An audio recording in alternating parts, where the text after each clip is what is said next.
Mga kaginlad, tulad ng sabi ko sa inyo, today is Saturday. Dito naman tayo sa ating farm. So kararating lang natin dito. Yung manok natin nandito pa rin. So magkape muna tayo bago tayo pupunta doon sa area na kung saan mag-spray tayo doon ng herbicide. Puksain natin yung damo doon na bagong tutubo. Kailangan maaga pa natin para hindi masyadong magyabong yung damo na yon. So wala tayong kasama dito, tanging mga manok lang din yung ating kasama. Nood yung mga manok natin, no? Yan. Nanguhukay sila, kaiga. Yan. Yan sila. Yung tatlo nandoon. Ayun. Kurok. So ito yung ating suha, mga litong palad. Yan. Sobra wire na ito. So nakalabas yung kambing ng ating director. Nina, nakita na lumabas doon sa kanyang kunan. Palang kain ng mga kasa na bago natin itinanim. Sila ang mupudpud. Parang yung saging natin dyan, para nakain yung apat na itinan natin. So maya lang i-spray tayo ng damo doon banda, mga 1 kilo siguro, para mapigil yung damo na lumaki doon natin banda, kasi yung manok natin para hindi sila makain ng son. Hindi tayo mas dito ng bahay natin. Isa sa nakakaipon ng pag nakakain sila ng damo na may umog, yun, nakakasakit sa manok. So pag medyo mataas na yung araw, spray na tayo, no?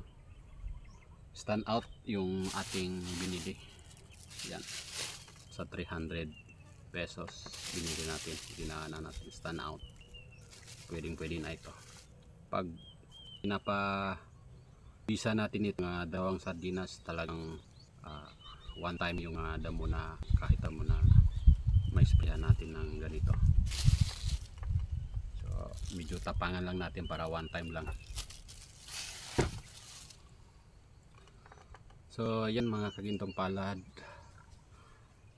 mga ka-farmers,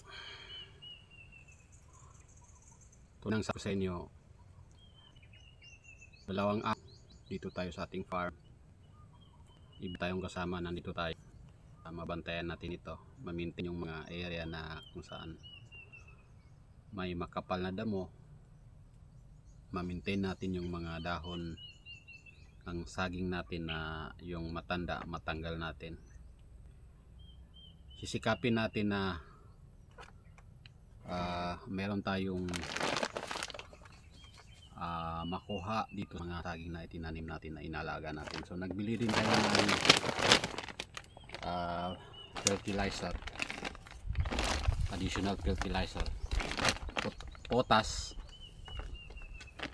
pang abono natin, pang sa saging natin na malapit ng mamunga, para lalaki yung bunga. So mga 1 buwan na tayo nag-apply ng pataba sa ating sagingan. So ipa-follow up natin ng potas, yung pampalaki ng bunga. Ito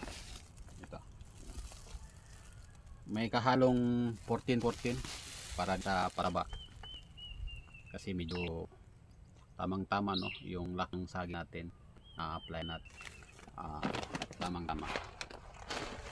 Mayroon pang pataba, may preparation na pang bunga. Pakita ko sa inyong applyan natin ng taba. Hindi lang ma-organic ang na-apply natin dito sa subukan natin yung binili natin sa market. Katulad to. Ito is napakapayat noon. Pero nang mag-apply tayo ng yung urea pati yung ammonium halo natin. Yan. Yan siya. Napakalusog na ating. Diyan pa sa mga katabi niya. Diyan sa unahan. Kita ko sa inyo. Ito yung hinintay natin. Tulad nito. Ito medyo matamlay ito. Ito. Yan. So, ini-experiment natin itong saging natin kapag naalagaan natin kung gaano ba kaganda yung bunga na ibibigay sa atin. Kaya yung mga suhi niya na marami pinapatay natin para hindi na makasipsip ng pataba dyan sa ating sa pinapabunga natin. So isa may malaki, ito yung susunod kasi may bunga na yung yan, meron ng bunga ito sa tabi ng ating kubo. Ito yung susunod na ipabunga natin. Ito naman yung susunod hanggang meron na yan, sunod-sunod na. So may interval na yung laki, no, ng ating saging. Tulad yan. Yan. So meron pang suhi dyan. Ito, suhi na lumabas na. Ito yung kinakain ng mga kambing dito. Paborito ng mga kambing ito kainin. Yung maliliit na suhi. Yan. Ito yung nyug natin. Yan. Ito yung nyug natin na ito ay Java. Yan. Naglagay tayo ng katawan ng saging dito para manatiling moist itong kanyang puwit, no? Laging hindi matuyuan kahit na mag-araw. Yan. Itong mga puno natin dito, pinawasan lang natin ng sanga para hindi maka-apektado sa ating tanim. Yan. So gusto ko kayo i-motivate mga ka-farmers yung may mga areas diyan. Huwag niyo sayangin yung area niyo na taniman ninyo. So meron tayong gabi dito. Napakasarap itong igulay sa tuwing kasama ko yung partner ko. Ito yung binugulay namin dito. Yan, dito sa may tubigan natin. So nilapat natin mga farmers, tanim tayo dito sa dito banda. Yan. So mga ka-farmers, ito meron akong share sa inyo dito. Itong dahon ng sabi nito, ito yung ampalaya ng uwak. Masarap daw ito igulay, ka-farmers. Pero hindi ko pa nasubukan. Ampalayang uwak, sabi nga nila. Sabi ng mga parents natin, ito yung ampalayang uwak. So ipakita ko sa inyo ito. Itong dahon niya daw, masarap daw igulay, pero hindi pa natin nasubukan kung gaano ba kasarap ito. Yan. Masarap gataan. At haluan ng sinugbang isda sa dagat. Yan. Kurkuk. Yung mga manok natin, oh, yan. Kapag nakakainom sila, umiinom. Diyan sila pumupunta sa may tubig. Umiinom sila. Yan sila. So ito yung kasaba ubi natin. Yan. Ito yung ini-strikean ng mga kambing dito.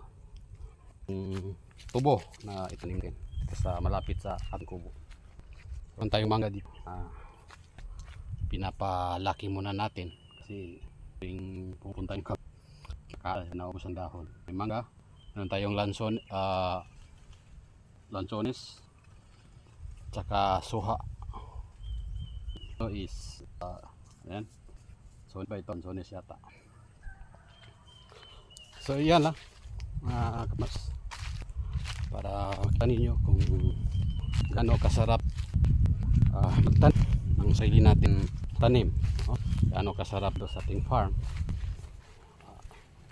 Binibigyan natin ng oras para balang araw ay ito ay ating pakikinabangan ating pamilya. So yun lang, maraming salamat sa patuloy na pasubaybay sa ating videos. Shout out sa mga kap natin dyan. Paki-share at paki-like naman ang ating mga video ito sa ating palad channel. Mabuhay po tayo mga farmers.